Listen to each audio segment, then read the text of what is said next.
Welcome to the Slop Farm. Enjoy the video.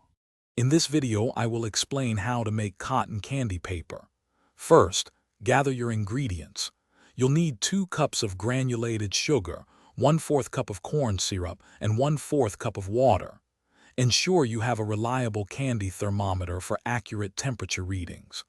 This process is all about precision to achieve that perfect, airy texture. Once your ingredients are ready, combine the 2 cups of sugar, 1/4 cup of corn syrup, and 1/4 cup of water in a heavy-bottomed saucepan.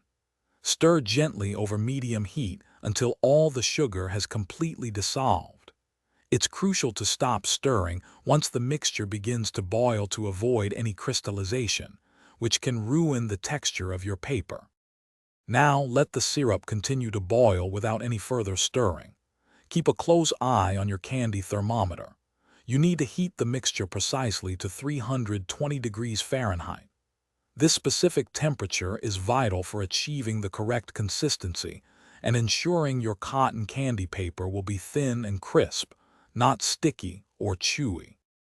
As soon as the syrup hits 320 degrees Fahrenheit, immediately and carefully pour it onto a silicone baking mat or parchment paper. Work quickly to spread the hot syrup into an extremely thin layer using an offset spatula.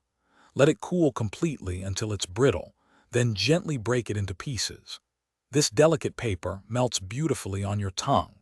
For other great deals, including those leak-proof containers for easy meal prep, check the description below.